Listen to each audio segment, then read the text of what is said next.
Hey, I'm Max Gilbert. I play football at Tennessee, and this is the No Playbook Podcast. Hey, thanks so much for checking out the show. This is the podcast featuring the outstanding athletes, coaches, and experts from East Tennessee. If it's your first time checking out the show, I do have a lot of athletes from the University of Tennessee, but it's not always the big three, football, basketball, baseball. I recently had a few UT swimmers, track stars, tennis players on the show. So if you're a true Tennessee Vols fan for all athletics, also a lot of soccer players come on the show, go check out some of those past episodes. But today, got Max Gilbert on the podcast. He joins me to talk about the new college football playoff, Tennessee's role in that, hopefully, his recruiting experience out of high school, and he shares something that very few people know about him. The No Playbook Podcast is sponsored by Stinnett Collision and Loco Burrow, Tex-Mex Kitchen, and Tequila Bar, located at Westtown Mall. I'll get to Max Gilbert right after this. Sit tight. Hi, I'm Zach Stinnett, third-generation owner of Stinnett Collision. As a proud supporter of Tennessee athletics, we know that every game counts. When a collision puts you out of play, we're here to get you back in the game. Family owned since 1965, Stinnett Collision now has locations in Maryville and Sevierville. With double the space and a team of certified technicians, we'll tackle your repairs and get you back on the road in no time. Don't let a collision sideline you. Visit Stinnett Collision today. What's up, everybody? I'm Zakai Ziegler. I'm here at the Loco Burrow here at Westtown Mall. I'm showing the people how to make a fresh tortilla. So at Loco Burrow, they make fresh tortillas. This is how you do it. Put in some flour, shake it out.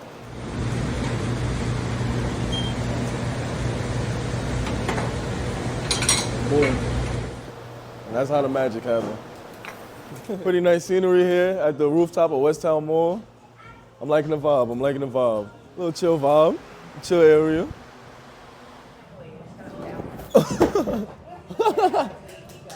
Oh, yeah, I'm a little nervous. Thank you so much.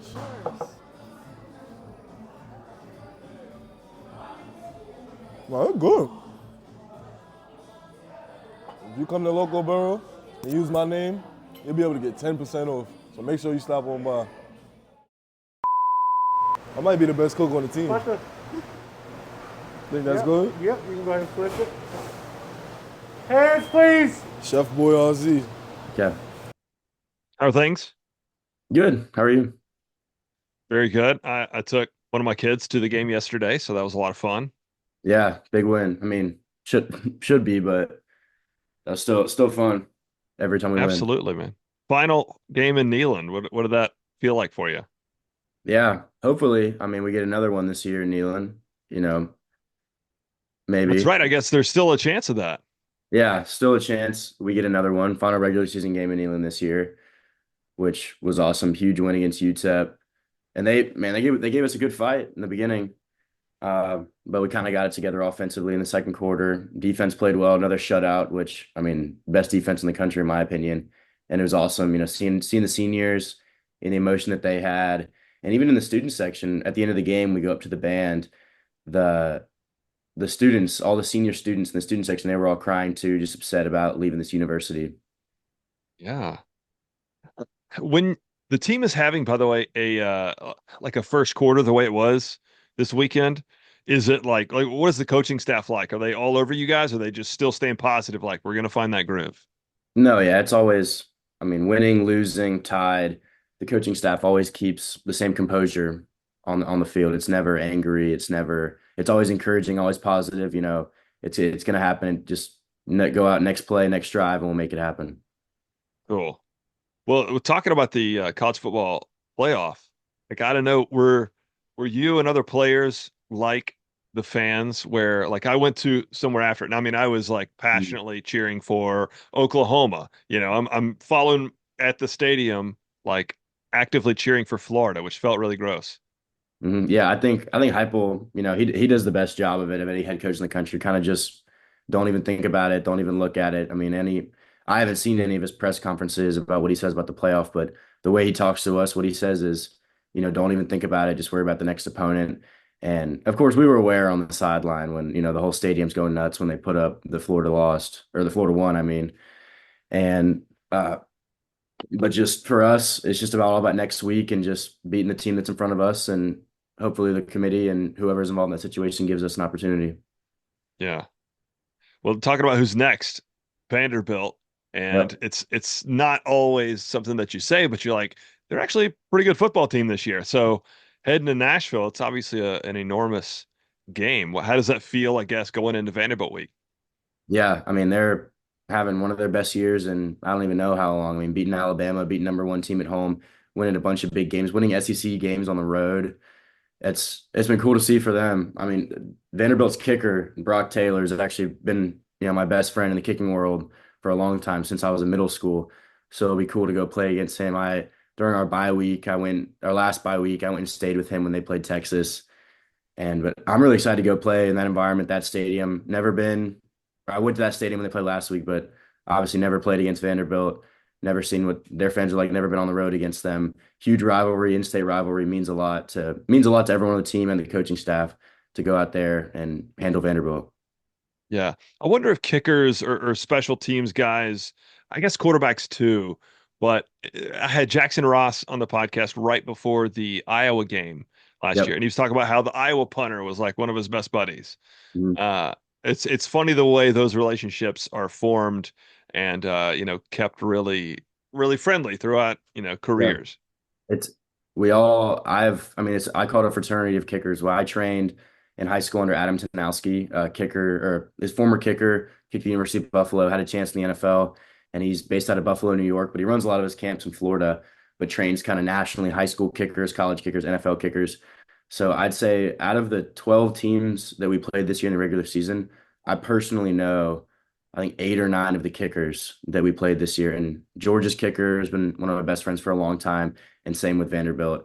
Peyton Woodring and Brock Taylor, I've known we stayed at each other's houses. We go visit each other in our hometowns, and I've known them for a long time. And it's awesome, kicking with them in high school, and then now kicking against them on the highest stage. It's been really cool to see that happen. So I'd love to hear you talk a little bit about from a recruiting perspective, what sets a kicker apart um, from the competition? I guess when it looks at who's getting those gigs for D1, Mhm. Power Five schools, because when I was in high school, we had two kickers, a lefty Mhm. and a righty. Both Yep. of them could kick from beyond 50.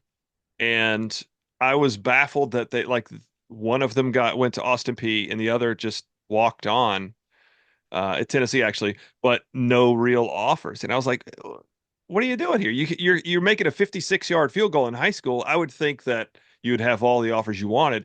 That wasn't the case. I don't really know about it. What is it specifically those coaches are looking for that like a kicker that's in high school right now might need to work on?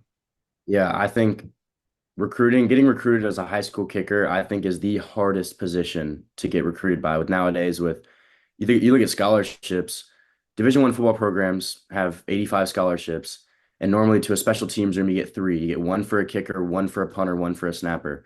So for most schools, they have one scholarship every 4 years, really. So there's not a lot of opportunities anyway for kids. And now you look at the transfer portal, and it's really tough for a special teams coordinator because a special teams coordinator. I mean, at the end of the day, college football is a business, and you want a kicker that's going to go win you games and help you keep your job to help you provide for your family. So, would you rather take a 17-year-old with no game experience or a 4-year Power Four starter who's in the portal with a year of eligibility left to come a veteran to come in and kick for you for a year? And in terms of what coaches are looking for, I'd say it's kids all the time. I don't know a single college coordinator that would ever offer a kicker without seeing them kick in person. So you got to go to camps. You got to, no one, no college coach cares if you kick a 65 yarder and you post it on your Twitter account. It's cool to see that they eat them for you to see you have a big leg. But at the end of the day, they need to see you kick in front of their own eyes to see can you do it under pressure. And that's another thing, just poise. Eckler talks about it all the time. He's like, if you miss a kick in practice, I don't want your body language to be any different than whether you make it or miss it. It's all about they want to see how you react to different situations in person. When I'd go to college camps and it'd be a limited amount of kickers there, like 5 or 10, they'd put us through situations where, try to catch us off guard and see how we react, stuff like that, because that's realistic. It's how it is in the college football world. And for getting recruited, I'd say you got to go to camps. You got to find the right coach who has connections. Because at the end of the day, at any position, and this is in the real world too, it's all about connections. And for me, I trained with a coach who knew people at the University of Tennessee, got an opportunity to get recruited by Tennessee and go to a couple camps. At the end of the day, it's all just about your professionalism on and off the field and really just doing it under pressure. You talk about body language and Eckler. Mhm. That guy certainly puts off some body language of like that he's a WWE wrestler sometimes. Do you have any crazy stories with that guy? None of it could ever be a quote. None of it I could ever say on here word for word what he's saying. He's a very animated character. But Eckler stories, I'd say I think it was my first kickoff I ever had in practice. I just like shanked it, and he's yelling, he's like going crazy. But that's who he is. I mean, at the end of the day, he'll have that same reaction for any player, anybody, and it's never, he's never doing it to make you upset. It's just he expects the best out of you. He expects the highest standard, and special teams meetings with him. This is after our first game against Chattanooga. I mean, I don't remember what the score was. We beat them by a lot. And we come in Monday morning to do game review, and we had a couple bad plays on special teams, and he's going ballistic for 25 minutes, just absolutely going insane in the room. And everyone respects that because, we won by or whatever it was, 60 points. And who cares? It's about he expects the highest standard every single play. And I really respect him, and that's someone you want to play for. Absolutely. Um, and one other thing I wanted to ask, because going back to my buddy, he was my roommate all through college, but he was explaining to me because I was like, yeah, how is it you're not getting in to kick in these games? And he was telling me, so Will Hoyt, James Will Hoyt was the Yeah. guy that was getting the starts. Hmm. Um, and he was explaining to me, well, the ball leaves my foot the way I kick it. For whatever reason, I keep getting blocked. Hmm. And he was basically explaining to me that the ball doesn't leave high enough. Hmm. Is there a way to train for that, for how you kick it to make the ball have that altitude immediately so that you're not going to get blocked? Because you can hit those in high school, but when you've got, some of these enormous guys Yeah. coming at you from a line in college, it's much tougher. I think it all goes down to contact. I think with a college ball, NFL ball, high school ball, it's all pretty similar. You want to hit about 1.5 to 2 inches above the ground on the football, and it just comes with repetition experience. Because in high school, you can kick off a kicking block, which I even did my senior year. A lot of people frown upon that. Your senior year, you're like you should kick off the ground, but I kicked off a kicking tee in high school, even my senior year, because why not? It puts more elevation on the ball. But once you start kicking off the ground, you really just have to focus on contact and make sure you have your ball lean the right way. If you lean the ball too far forward, it takes some height off the ball. If you lean it too far back, it takes some distance off the ball. So it's all about finding the perfect medium of what you like your lean and really just focusing on contact and swinging up through the ball. That's pretty much it. Now, how about your soccer career? Looks like you had a pretty successful like club career. What was it like Mhm. choosing football over that finally? Yeah, I don't know if yeah, I don't know if people know this about me. I did not like football growing up. I didn't really watch it. I grew up in Memphis. My family was season ticket holders of Memphis football games, so I used to go to Memphis games all the time. I grew up right across the street from the University of Memphis practice facility. But soccer, was my first love. Still is. I like watching, honestly, like watching soccer more than football. Grew up, my dad played it. My dad played it at college and the semi-professional level. Watched it my whole life. Played soccer from age 3 up until pretty much my junior year of high school. Got to play for a legendary club coach who played 20 years in the MLS, Kerry Talley, and we were successful. We won 5 state championships in a row from 8th grade to my senior year. And even with the high school, only got really 1 year of high school soccer because my freshman year was COVID. Sophomore year, got to play. And my junior year, tore my ACL. And then my senior year, I was already committed to play football. My mom was like, "You're not playing." But soccer is what I wanted to do. I wanted to play it at the college level. But when you look at scholarship opportunities and really just opportunities to play at the highest level, I looked at it as I would say I was a good soccer player, but I'd say at my absolute peak, if I trained and I really worked at it, at my ceiling was probably a low Division 1 and probably not even playing or going to a Division 2 school and playing. And when I started kicking, I was getting looks at from huge Power 4 universities where really at the end of the day, it was about what I could do with lettering at a school like that because and this isn't against anyone who plays, lower college sports in terms of low D1 and it's still super difficult to play college sports at any level. But for the opportunities I had, it was between playing in front of, maybe 5,000 a week or 1,000 a week and maybe not even playing to getting to play in front of hundreds of thousands 100,000 people every week with that alumni connection and that brand and the opportunities that it would present me for lettering for university like Tennessee after football were just outweighed anything else with soccer. So I chose football and I'm really glad that I did. Who's your team you like to support in soccer when you watch it? Manchester United in England. I my whole life, my dad has been a fan of them. I started watching games with him since I was probably 3 years old. And they actually played this morning. They just got a new head coach. It was his first game, tied, but I haven't missed a game in I want to say at least 10 years. Yeah. You got a favorite player? Right now, I'd probably say Marcus Rashford. He started playing for the club when he was like 8 years old, made his debut when he was 18. It's been really cool to watch his journey. I think I've bought his jersey every year he's been on the team, and he's for sure my favorite player, fan favorite. Excellent. Very cool. So you shared that probably not a lot of people know that you didn't like football as a younger athlete. What's one of the things that very few people know about you? Yeah, I had a tough time thinking about this one. I'd say probably um I think people know that I played soccer growing up and football. I guess that I didn't even start playing football till I was in high school, like organized football. I was looking at the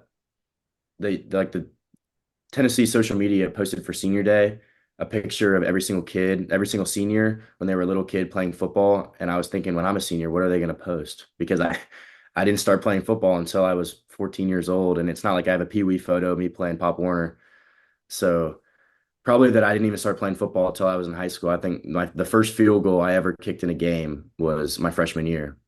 So I did really just got in football really late. I didn't even understand the game.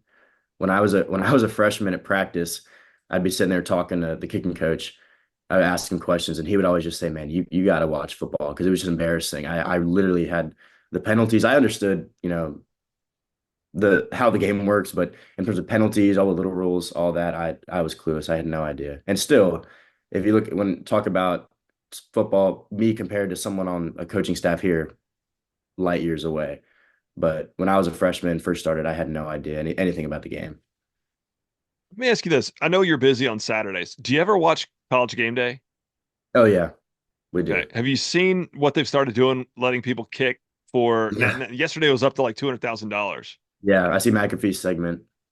Yeah. For a kicker, I gotta wonder, are you like nervous for the kid? Or are you just like, what is that like you watching them try to kick that No, I mean short McAfee. little I feel like he started that segment just to kind of prove that kicking isn't easy because he's up there doing the whole act talking about it. Have you ever said bad things about a kicker online? And whenever they miss it, he's all in their face saying like, talking crap to them.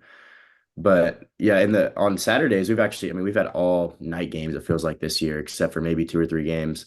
So we just honestly sit in the hotel for the majority of the day. We wake up and watch game day. We always watch that segment. And I saw the kid, I forgot where it was 2 weeks ago. I think it was when they came to Athens for our game. Kid drilled it for like $800,000 or something. And majority of it went to charity, which was cool to see. But I think it's a great segment for charity, even though there's probably 10% of the people actually make it. But I mean, it does show in terms of nerves, I don't really feel nervous for those people because majority of the time they say bad things about kickers online. So it's like, well, now you're about to see how hard it is. So I have no sympathy. Well, yesterday at the Ohio State game, I was actively rooting against the kid. He was it was a bit of a punk. The kicker? Oh, that on the segment? Yeah, on the segment, the kid that was about to kick it. I didn't even see it yesterday. Did he make it? He did not. He missed it, but it was very close, and McAfee gave him a second try. Yeah. Um, and then he shanked it. And 33 yards doesn't seem, I think that's what it is, 30 yards, something like that. Doesn't seem that far. And for most people, they get out there, stand on the field, and you see the uprights and how tall they are, and it looks smaller. And they're like, oh gosh. I take my friends out of the field sometime, and they try to kick like an extra point. They can't do it. Yeah. So, one last question. Everybody gets it. One unforgettable sports memory for you. When you're 90 years old, you're going to look back on your career and you're going to go, I can't forget the way this moment felt. Yeah, I'd say on the football field, hopefully I get a bunch more. Hopefully play 3 more years here after this. But I'd say for this past season, I'd say the field goal I made at the end of the Bama game to kind of put us up 7, make them go the length of the field to go to overtime. That was a really special moment for me. Didn't wasn't having a great game up to that point, and stepped up, made that. I think it was a 41 yarder, left middle, stepped up, made that field goal, and that was a great feeling.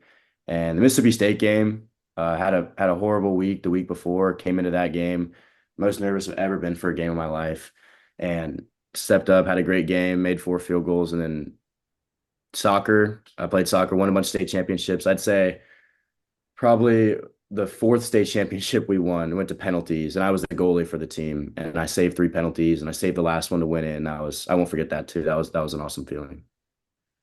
State championships as a high schooler or at club? Club. My high school team, sadly, never. They actually did win the state championship when I was a senior, but I didn't play because I was already going to Tennessee. But for club, yeah, we won 5 in a row, and 2 of them we won on penalties.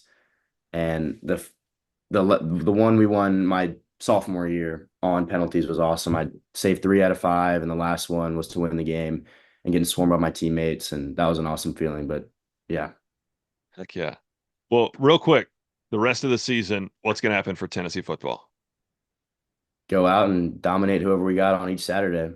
Got to go out this week and perform well against Vandy. Tough opponent on the road. I'm excited to go play there. It's supposed to be a really cold one. And then after that, we'll see where we are and just prepare for the next opponent. Yeah. It almost feels like the playoffs start this coming up weekend because Oh yeah, it's every you game, just got to keep winning. every game's got high stakes. Absolutely. Thank you so much, dude. I really appreciate it. Best of luck the rest of Thank the you. season, man. Thank you for having me. I appreciate You it. got it. Thanks, dude.